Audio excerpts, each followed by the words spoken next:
Olá, eu gostaria de começar agradecendo a organização do evento pelo convite. É uma satisfação enorme poder palestrar num evento da Unir, ao mesmo tempo que eu já me desculpo por não poder fazer essa palestra ao vivo devido às circunstâncias, mas quem sabe um dia eu não consiga fazer uma palestra ou participar de algum evento da Unir pessoalmente, né?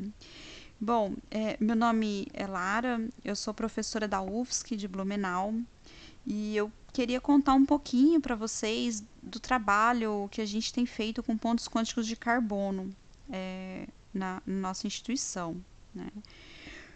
Bom, antes de falar dos pontos quânticos, eu vou aproveitar a oportunidade, já que a gente está tão longe, né? Eu vou aproveitar a oportunidade para apresentar um pouquinho da UFSC e também de Blumenau. Então, Blumenau é uma cidade do interior de Santa Catarina, fica a mais ou menos uns 150, 155 quilômetros de Florianópolis. A gente se encontra em uma região conhecida como o Vale do Itajaí. Essa é uma foto da cidade, de uma das partes da cidade. E Blumenau é bem conhecido também pela Oktoberfest, né? Conhecida como a capital nacional da cerveja. Então já fica o convite para o ano que vem. Provavelmente teremos a Oktoberfest para quem quiser conhecer. Bom, Blumenau é uma das cidades que a UFSC escolheu para abrir um dos campos. Nós iniciamos as atividades em março de 2014, então eu sou da primeira leva de professores. Eu iniciei minhas atividades na UFSC em junho de 2014. Nós temos 5 cursos de graduação e depois foram abrindo os cursos de pós-graduação. Nós temos 2 mestrados profissionais, o mestrado profissional em ensino de física, o MNPF. Então, nós, assim como vocês, nós também somos um polo do MNPF. Eu, inclusive, atuo aqui nesse programa também. E temos o mestrado profissional em matemática, o Profmat. E recentemente foram abertos 2 mestrados acadêmicos, o mestrado em engenharia têxtil e o mestrado em nanociências, processos e materiais avançados, que é um outro programa de pós-graduação que eu também atuo aqui na UFSC. Bom, nós temos um grupo que nós recentemente abrimos um laboratório, né? Montamos um laboratório conhecido como Lab Nano, que é o laboratório de nanoestruturas optoeletrônicas. Esse laboratório ele é coordenado por mim, essa sou eu, e pelo professor Lucas Chaveiro. Então, esse laboratório ele iniciou, se não me engano, em meados de 2016. Então, nós temos alguns alunos de graduação e de pós-graduação que trabalham, que realizam pesquisa nesse laboratório. Então, aqui são 2 alunos atuais de mestrado, eles são alunos do programa em nanociências, processos e materiais avançados. O Gabriel Furlani, que pesquisa síntese eletroquímica de pontos quânticos de carbono, e a Juliane Urbano, tá, para qualificar o mestrado dela, trabalha com estruturas auto-organizadas baseadas em pontos quânticos de carbono. Atualmente, atuam no laboratório 3 alunos de iniciação científica. Então, a Jaqueline, que trabalha com nanocompósitos poliméricos, com pontos quânticos de carbono. O Alexandre, essa é uma foto bem representativa dele, está sempre dormindo em sala de aula, mas no laboratório ele trabalha bem. Ele pesquisa a fabricação de nanocompósitos de CDOTs com esferas em dióxido de silício, né, ou sílica. Vou falar um pouco do trabalho dele também. E a Luíse, que entrou mais recentemente, que estuda rotas para remoção de sal em soluções de pontos quânticos de carbono luminescentes. Bom, esse é um breve sumário, né? Eu antes quero fazer uma introdução sobre os pontos quânticos de carbono. Vou falar sobre um dos trabalhos que nós realizamos, que é síntese e passivação simultânea de pontos quânticos de carbono, e também do trabalho que ainda está em andamento, que é a fabricação de nanocompósitos de CDOTs com esferas submicrométricas de sílica. Bom, os pontos quânticos de carbono, eles são nanopartículas bem interessantes para trabalhar, né? Então, são semicondutores fotoluminescentes. Eles possuem propriedades ópticas muito interessantes, e uma das coisas de interesse é que é possível realizar o ajuste das propriedades ópticas, a gente vai falar um pouquinho mais sobre isso. E quando a gente compara com os pontos quânticos tradicionais de semicondutores inorgânicos, a gente tem aqui materiais que são não tóxicos, que são biodegradáveis e que são compatíveis. Então, os pontos quânticos de carbono, eles têm as propriedades ópticas tão interessantes quanto tem os dos pontos quânticos inorgânicos, porém eles são mais biocompatíveis. E, além disso, eles oferecem o baixo custo de produção, o que é interessante para nós, realizando também pesquisa, né, que a gente consegue desenvolver essa pesquisa mesmo em um campus ainda que está em implementação.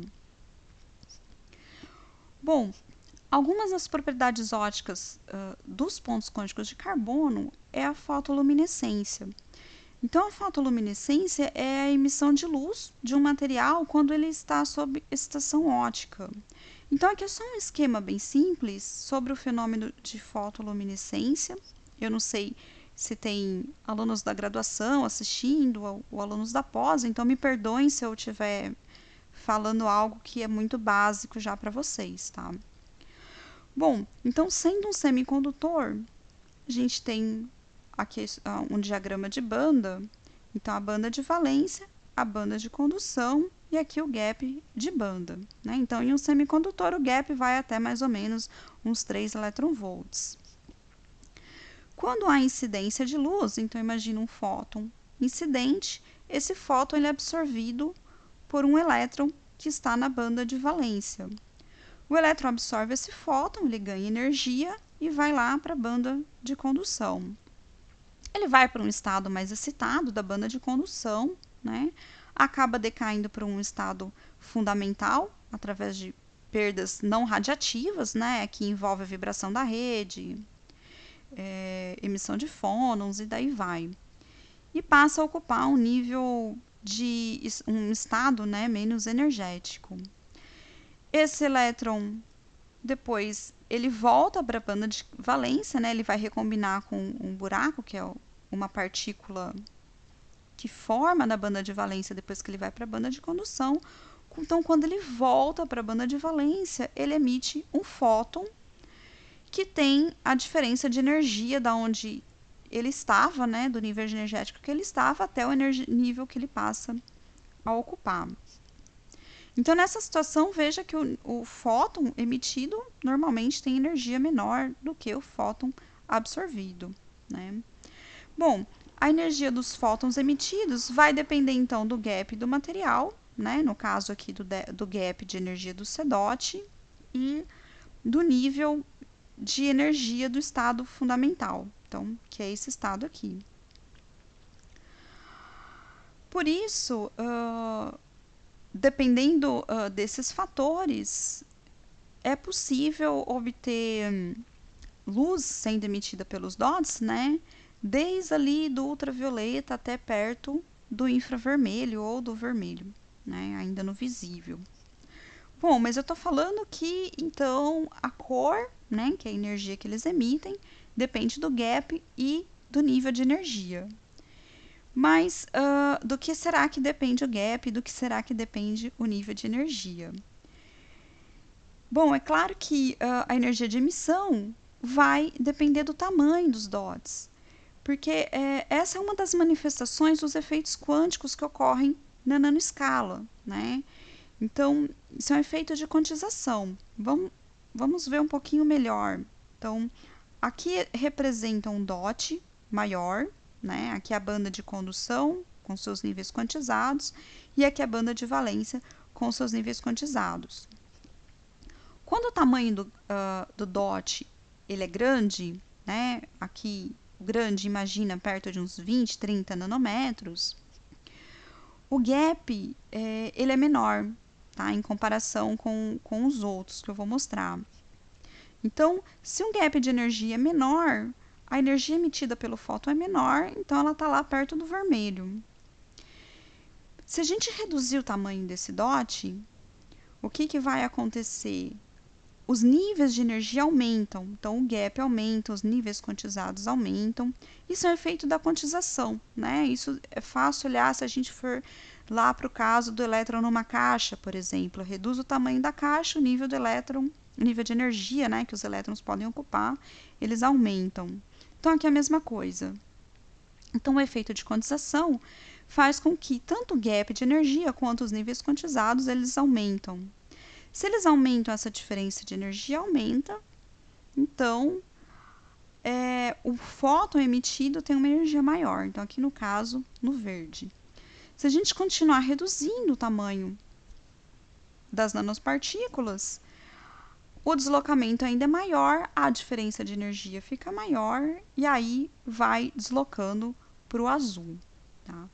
Então, essa é uma representação dos espectros de fotoluminescência para os diferentes tamanhos do DOT. Aqui em comprimento de onda, tá vendo que aqui está reduzindo o comprimento de onda. Então, o sentido que reduz o comprimento de onda é o sentido que aumenta a energia. Então, se a gente quer, por exemplo, um DOT que emita em uma energia maior, algo na cor do azul, por exemplo, a gente precisa de um DOT pequeno. Algo mais ou menos em torno de 1 nanômetro, 2, 5 nanômetros. Se a gente quer deslocar a cor emitida desse DOT para o vermelho, a gente tem que obter DOTs de tamanhos maiores. Tá? Então, essa foto aqui mostra pontos quânticos de carbono. Eles estão em alguma solução, né? Essa é uma foto que eu retirei da internet. Eles estão em alguma solução ali, dispersos, e mostra que eles podem emitir em diferentes cores, tá? Dependendo do tamanho. Então, essa é uma propriedade bem interessante que mostra que os pontos quânticos de carbono eles podem ser aplicados em vários dispositivos ópticos. Uma outra propriedade interessante que os pontos quânticos de carbono podem exibir é a propriedade de up conversion. Então, lembra que eu mostrei no esquema lá de fotoluminescência que normalmente o fóton emitido tem energia menor que o fóton absorvido. Só que no fenômeno de up conversion, isso é diferente. O que acontece nesse fenômeno é que a luz emitida pelo fóton pode ter energia maior do que a luz absorvida. Né? Parece uma coisa muito estranha de se pensar, mas existem mecanismos que permitem que isso ocorra. Existem diversos mecanismos, não são apenas os CDOTs que exibem esse fenômeno de up conversion, tá? Mas nos CDOTs, o principal mecanismo é o de absorção de dois fótons. Então, o que acontece? Um único elétron ele pode absorver dois fótons. Então, imagina que a gente tem um elétron em um nível 1, um nível de energia 1, ele absorve um fóton. Então, ele ganhou energia desse fóton, subiu para o nível 2. Daí, ele absorve um segundo fóton, sobe para o nível 3. Quando ele decai de uma vez só. Então, ele decai emitindo um fóton só. Então, ele vai emitir um fóton que tem uma energia maior do que ele absorveu, né?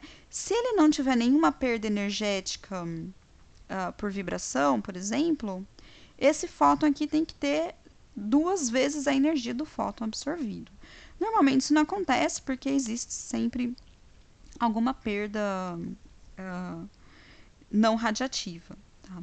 Mas os CDOTs eles podem exibir esse fenômeno também, que é um fenômeno muito interessante na conversão de energia, né? Por exemplo, em placas solares contendo materiais que exibem o up conversion, ela pode receber absorver luz no infravermelho e converter em luz ultravioleta.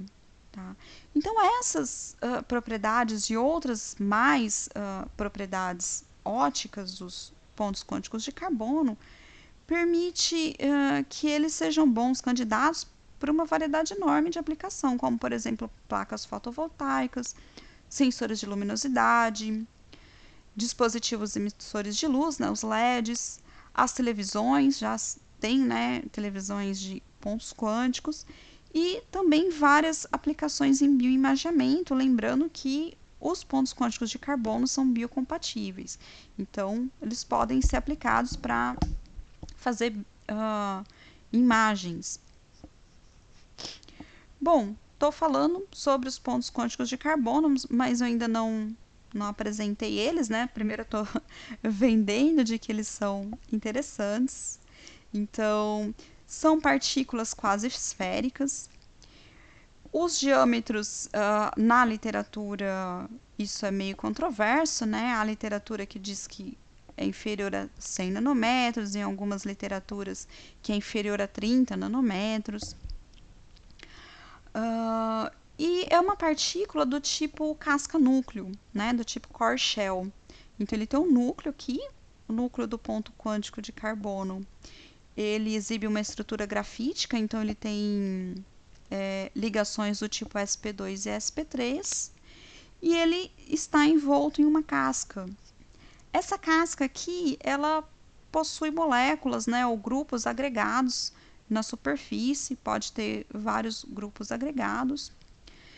E essa superfície dos pontos quânticos, ela é já um caso à parte, né? Porque ela possui ligações não terminadas de carbono aqui em toda a superfície. Essas ligações não terminadas de carbono podem se ligar a grupos, né, funcionais, grupos ou moléculas, e gerar o que a gente chama de defeitos de superfície. Então, aqui na superfície a gente pode ter alguns defeitos, porque as energias de ligação aqui são diferentes das energias daqui do núcleo. Tá? Então, eu já vou mostrar para vocês o que isso gera. Tá? Então, esses efeitos na superfície do ponto quântico, esses defeitos, né, de superfície, eles têm um efeito direto na estrutura de banda, nos níveis de energia dos pontos quânticos. Então, vamos voltar aqui para o nosso esqueminha de banda de valência e banda de condução. Aqui é o esquema que eu já mostrei, né, do processo de fotoluminescência, no caso de um material na ausência de defeitos. Então, na ausência de defeitos, as transições entre banda de valência e banda de condução são transições banda a banda. O que acontece quando tem defeito no material? Isso para qualquer, né, tipo de defeito, não só de superfície. Podem criar estados dentro do gap. Tá? Claro que, dependendo do defeito, o estado pode estar no meio do gap, ou pode estar perto da banda de condução, ou pode estar perto da banda de valência. No caso dos defeitos de superfície, a gente tem defeitos mais rasos, perto da banda de condução, ou às vezes perto da banda de valência, tá? Mas é uma série de defeitos. Então, desculpa, uma série de estados que são formados aqui dentro do gap, que acaba formando uma banda, né? Então, imagina que o elétron que recombinar desse nível vai emitir um comprimento de onda. O que recombinar desse nível emite num comprimento de onda menor. O desse nível num comprimento de onda menor ainda. Então, muitas vezes se tem uma banda de energia possível aqui dentro do gap, que é gerado pela presença de defeitos de superfície. Então, quando a gente vai estudar a emissão de fotoluminescência de um ponto quântico de carbono, e aqui eu já adianto que isso também é algo um pouco ainda não muito concluído na literatura, tá? Mas de forma geral o que se tem é que a fotoluminescência em um ponto quântico de carbono tem duas origens distintas. Uma origem é o núcleo, então são essas transições banda a banda que a gente estava falando, e a outra origem é a fotoluminescência da superfície, né? Então, na superfície a gente tem os defeitos que geram esses estados, então a gente tem essa bandinha aqui, que também está envolvida na recombinação luminescente. Então, como eu falei, podem ter recombinações em diferentes cores aqui. Esses estados de superfície, dependendo da aplicação que a gente procura para os pontos quânticos de carbono, eles podem trazer algumas desvantagens, né?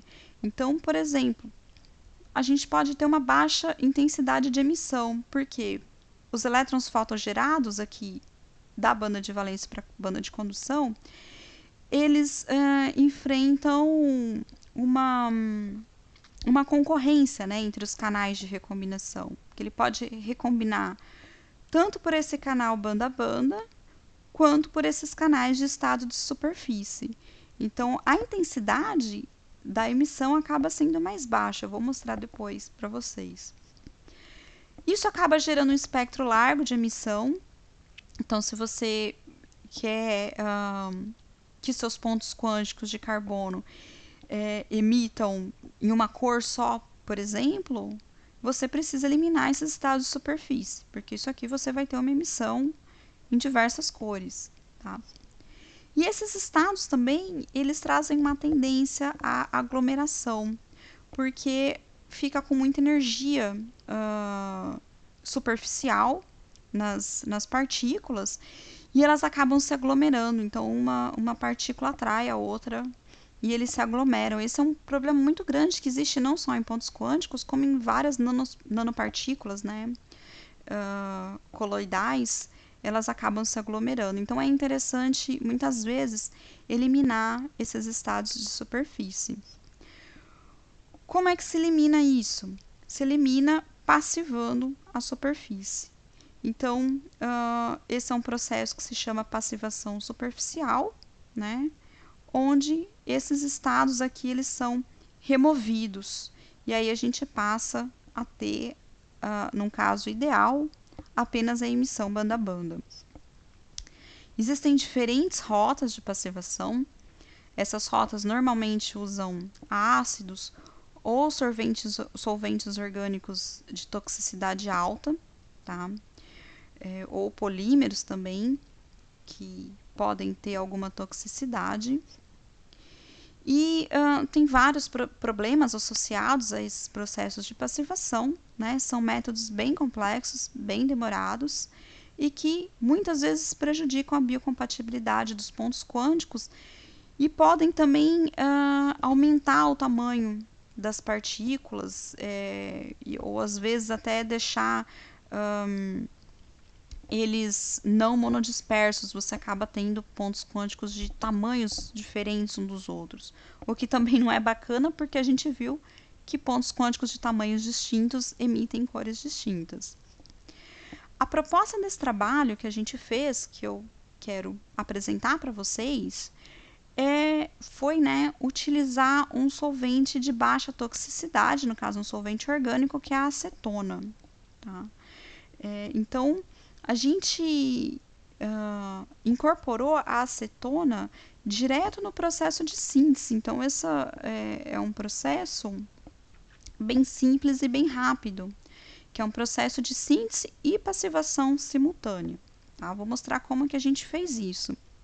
Então, agora eu começo apresentando um pouquinho de um dos trabalhos que a gente realizou, que é síntese e passivação simultânea de pontos quânticos de carbono fotoluminescentes.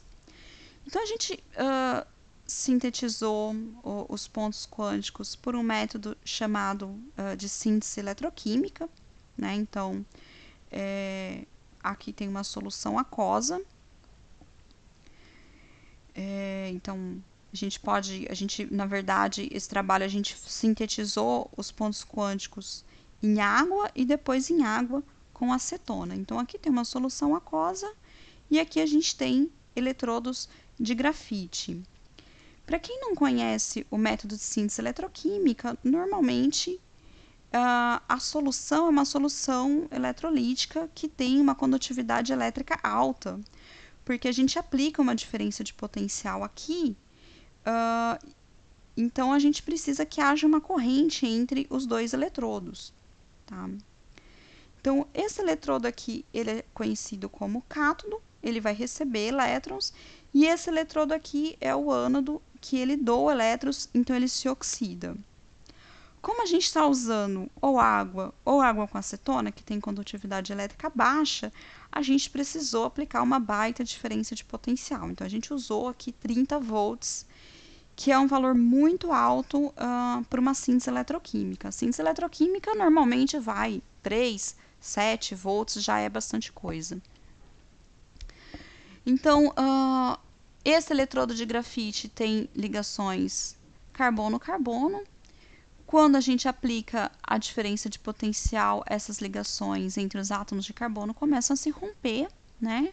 E aí o carbono começa a ser esfoliado em partículas bem pequenas, que são os nossos pontos quânticos de carbono. Depois de um tempo, o que a gente tem é a solução aqui com pontos de carbono, pontos quânticos de carbono na solução. Essa solução depois ela é filtrada, né, para tirar tamanhos maiores, centrifugada. Bom, a gente realizou essa síntese, então, como eu dizia, em água e em solvente orgânico, no caso da acetona. E realizamos algumas caracterizações, então a gente realizou microscopia eletrônica de transmissão para ter uma informação a respeito do tamanho, da morfologia desses CDOTs, e realizamos caracterização óptica, que foi a espectroscopia de fotoluminescência e espectroscopia de absorbância. Alguns parâmetros a gente manteve fixo, né? Então, a gente utilizou um eletrodo ultra puro de grafite. Então, vejam que a montagem é bem simples, tá? Uma fonte de tensão a gente não conseguiu fazer com o aparato que se costuma utilizar para síntese eletroquímica, justamente porque a gente precisava de uma voltagem muito alta. Então, a gente fez a síntese sempre com voltagem contínua, usamos uma solução com 100 ml, né? E variamos o tipo de solução. Então, a gente fez com água deionizada e a gente fez com acetona e água deionizada. A gente fez só com água deionizada para a gente poder comparar, para ver o efeito da passivação que a acetona provoca. Bom, com água deionizada a gente realizou sínteses em tempos bem longos, 24, 39, 50 e 30 horas. Então, é um processo demorado por conta da baixa condutividade elétrica da água. E com acetona diluída a gente fez para várias concentrações. Aqui eu vou mostrar para o resultado de uma só concentração. E a gente limitou o nosso tempo em 12 horas, porque a acetona ela é inflamável, então ninguém queria deixar o laboratório sozinho, com 30 volts conectado em eletrodos imersos em acetona, né? A gente não quer incendiar a universidade, então a gente manteve sempre com alguém monitorando, né, o processo. As amostras que têm acetona, depois elas foram evaporadas para a gente poder aumentar também a concentração de pontos quânticos na solução.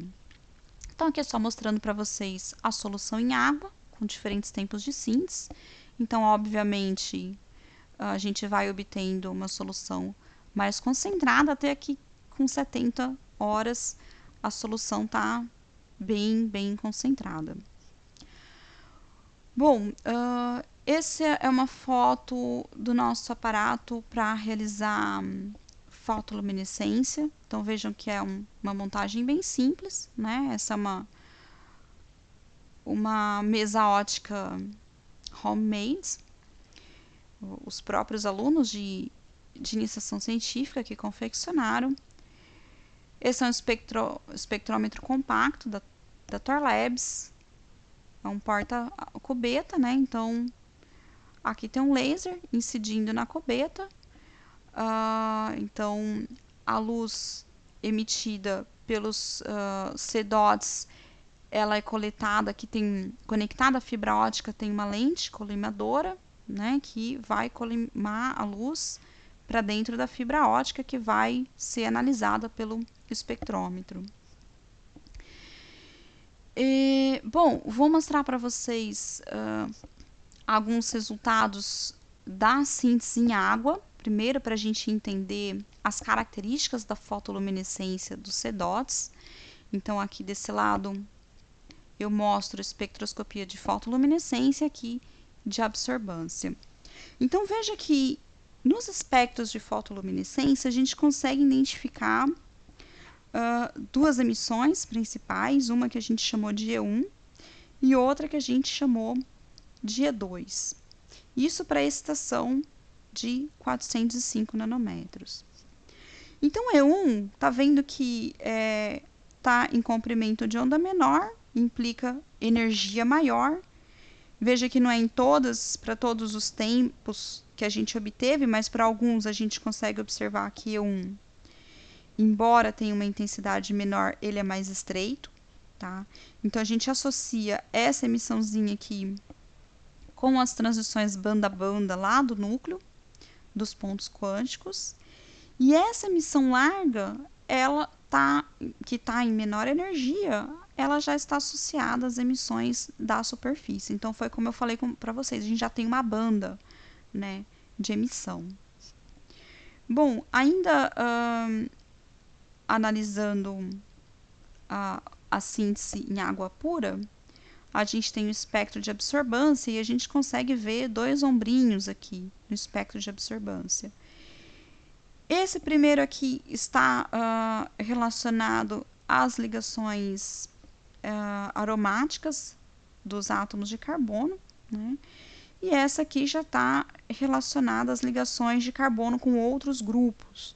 Então, mais uma vez, a gente associa agora no espectro de absorbância uma característica relacionada ao núcleo dos pontos quânticos e outra relacionada à superfície. Bom, vou mostrar para vocês o efeito do tempo, né? Não, aqui eu mostro para vocês um gráfico da intensidade de emissão dos CDOTs para síntese de 70 horas. Porque a gente pode pensar, tá, se a gente sintetiza por mais tempo, a gente tem mais partículas na solução e aí a intensidade aumenta, né? Então, com esse gráfico, eu mostro para vocês que a gente observou um efeito que se chama efeito de absorção, tá? Então, veja que a intensidade, ela vai aumentando quando a gente, no caso, né, desse em 70 horas. Quando a gente vai diluindo essa solução em água, a gente observa que a intensidade ela vai aumentando. Então, ou seja, a gente percebeu que uma solução muito concentrada, muitas vezes, ela implica em uma intensidade menor. Por quê?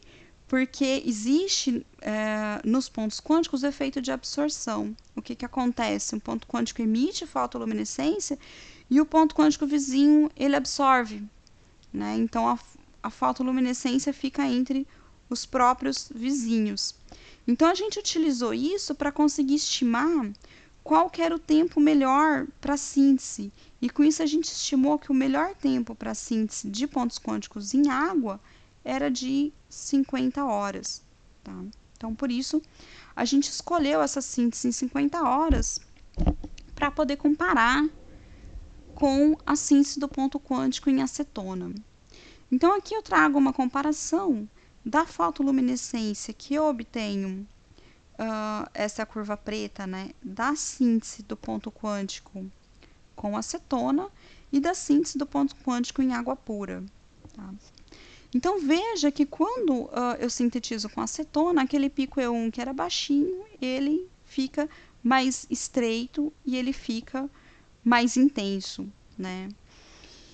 E olhando para a absorção, também a gente vê uma mudança bem drástica no espectro de absorção. Agora a absorção, ela não vai, antes ela absorvia até lá quase no vermelho. Agora a amostra, quando sintetizada com acetona na solução, ela começa a absorver em 225 nanômetros mais ou menos, e depois ela para de absorver um pouquinho depois de 300 nanômetros. Tá? Todos esses resultados, eles indicam que a gente teve uma remoção ao menos parcial dos estados de superfície.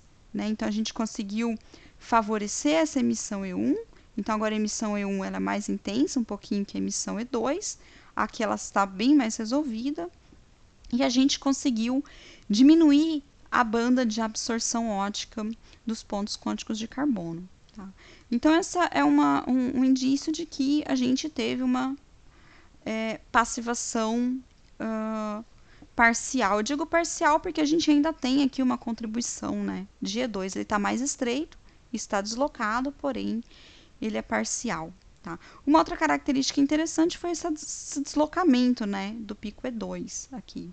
A gente não sabe ao certo se ele deslocou ou se apenas essa parte menos energética aqui que teve a sua intensidade diminuída. Bom, essa é uma foto, então, do ponto quântico, dos pontos em solução antes de passivar e depois de passivar. Então, vejam que o processo de passivação, ele ocasionou também uma mudança na cor dos pontos quânticos. Né? Então, ele passou a emitia no vermelho, laranja, passou a emitir entre azul e verde. Bom, algumas das caracterizações morfológicas, então a gente realizou microscopia eletrônica de transmissão. É bem um pouco difícil fazer essas medidas, porque o substrato utilizado é de carbono, então o contraste acaba sendo um pouco ruim, tá? E aqui são os pontos quânticos de carbono. O histograma mostra que a gente tem uma média aqui de 1,7 nanômetros, então eles estão bem monodispersos e com tamanho bem pequeno, menor que 2 nanômetros. Bom, algumas conclusões parciais desse trabalho, então a gente conseguiu concluir que essa rota que a gente, bem simples, né, que a gente desenvolveu, ela promove a síntese e a passivação parcial de forma simultânea de pontos quânticos de carbono menores que 2 nanômetros. Essa passivação superficial, ela promoveu um deslocamento na faixa de emissão dos pontos quânticos, indicando a possibilidade do controle da luz emitida. Né? Isso indica para nós que esses pontos quânticos em solução com acetona, eles podem ser utilizados para aplicação em filtros também, bloqueadores de determinadas faixas do comprimento de onda no UV. Então, como vocês viram que a absorção ali tinha um corte bem brusco, um pouco depois de 300 nanômetros. Bom, esse é um pouco do trabalho de síntese e passivação. Eu ainda tenho alguns minutos que eu quero aproveitar para falar um pouquinho também de um outro trabalho, que é a fabricação de nanocompósitos utilizando esses pontos quânticos em esferas submicrométricas de sílica. Então, agora a gente já parte para a aplicação na formação de nanocompósitos híbridos. As esferas de sílica, elas são interessantes do ponto de vista de aplicação também, porque elas possuem estabilidade coloidal. Isso quer dizer que elas podem estar imersas em solução e elas não vão aglomerar. Tá? Isso porque elas têm cargas superficiais livres, que fazem com que a interação entre elas seja mais repulsiva do que atrativa. E as esferas de sílica, elas são fáceis e baratas de se produzir. Tudo isso faz com que, aliado às propriedades que a gente já comentou dos pontos quânticos faz com que um compósito de ponto quântico com as esferas de sílica podem ser aplicados em fotocatalisadores para redução da poluição ambiental e também em sensores de toxicidade. Então, esse trabalho ainda está em andamento e o que eu vou mostrar para vocês é a formação do nanocompósito. A gente ainda não chegou na fase de aplicação. Bom, então esse nanocompósito envolve a fabricação dos CDOTs e a fabricação das esferas de sílica. Então aqui os CDOTs, como eu já falei, a gente fez por síntese eletroquímica, caracterizamos principalmente por espectroscopia de fotoluminescência, absorbância e microscopia eletrônica de transmissão para saber o tamanho das partículas. As esferas de sílica, elas foram fabricadas por um método já bem estabelecido, bem conhecido na literatura, que é o método Stauber. E depois que elas foram fabricadas, foram feitos filmes de sílica sobre o substrato de silício por spin coating, que eu vou mostrar logo mais. E elas foram caracterizadas também por microscopia óptica e também por microscopia eletrônica de varredura. Bom, juntando as duas partículas, foi possível fabricar os nanocompósitos de sílica com CDOT. Tá? Então, esses nanocompósitos foram feitos utilizando os métodos de spin coating e dropcasting e foram caracterizados por microscopia óptica e microscopia confocal de fluorescência. Bom, vou falar brevemente sobre a fabricação das esféricas de sílica, mas eu deixo aqui a referência, né, do método. Então, foi utilizado o método Stauber, que é um método que envolve o processo químico, né, já é bem conhecido. Envolve a reação química e agitação magnética e temperatura ambiente de algumas substâncias, em que os parâmetros, o controle desses parâmetros, né, possibilita que a gente consiga ter um certo controle do tamanho das esferas, né, um controle do crescimento, e também obter esferas monodispersas. Então, essa é uma imagem da microscopia eletrônica de varredura das esferas que foram obtidas. Então, a gente tem esferas, fizemos esferas de dois tamanhos distintos.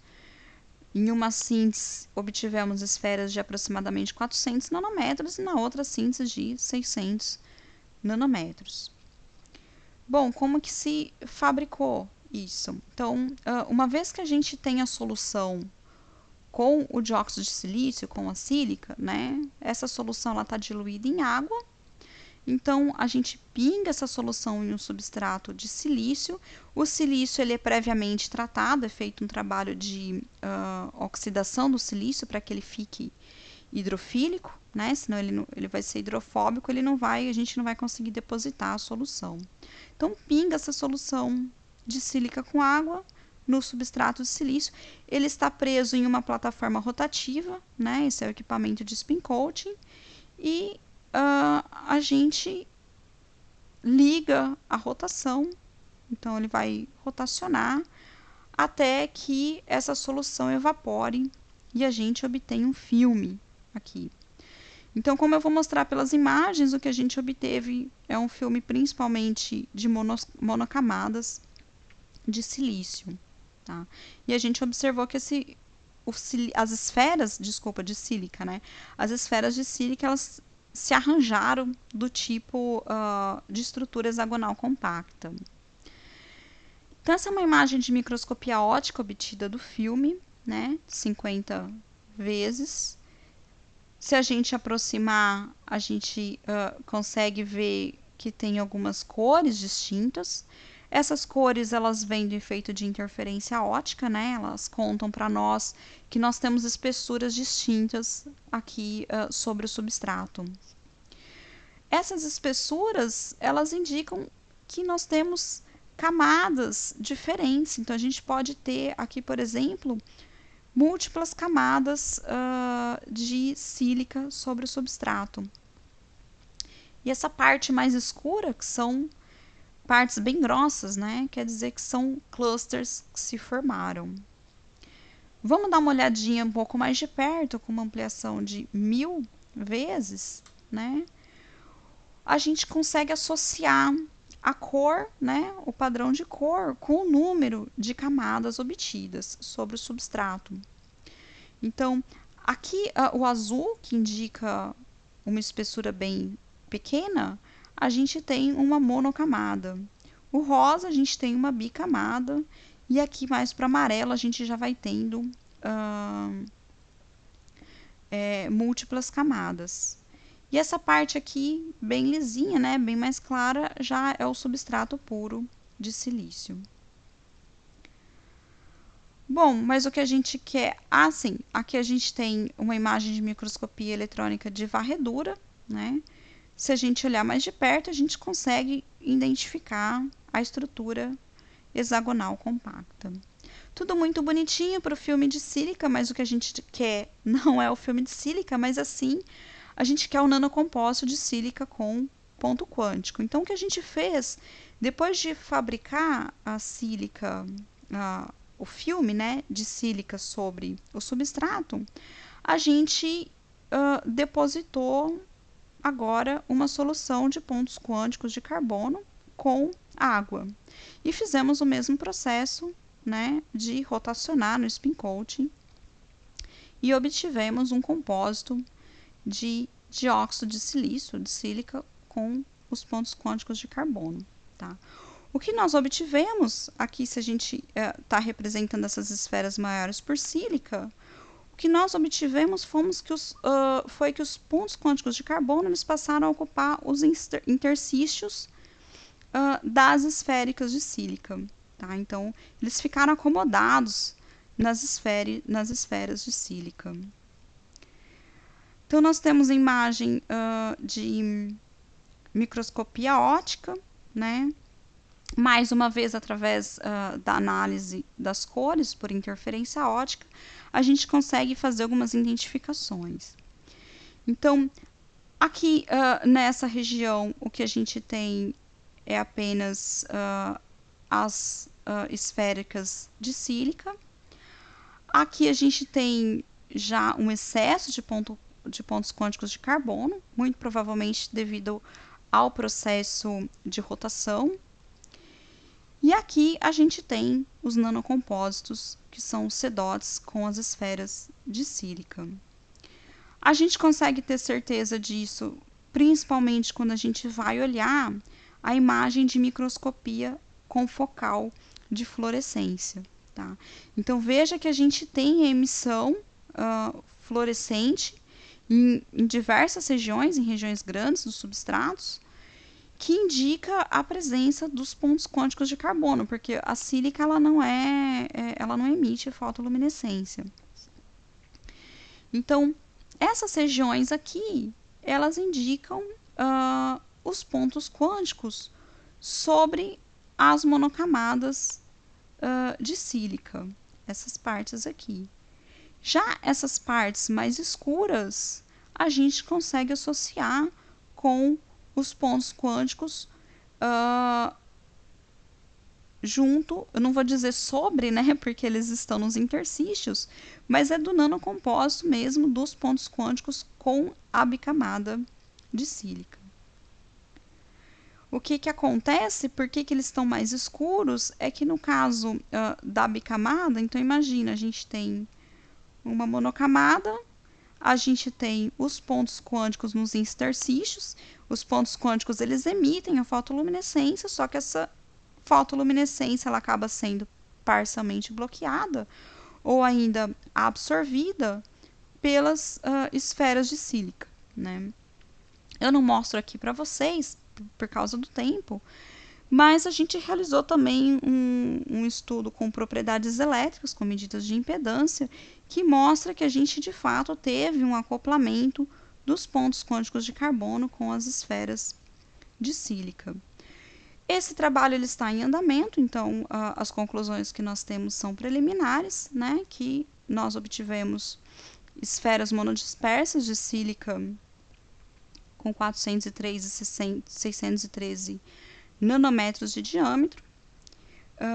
Conseguimos monocamadas de sílica cobrindo uma grande área do substrato de silício e mostramos a fabricação de um compósito de sílica com pontos quânticos de carbono, com arranjo hexagonal compacto e com propriedades fotoluminescentes. Então, a próxima etapa desse trabalho é realizar a aplicação desses nanocompósitos em alguns sensores elétricos.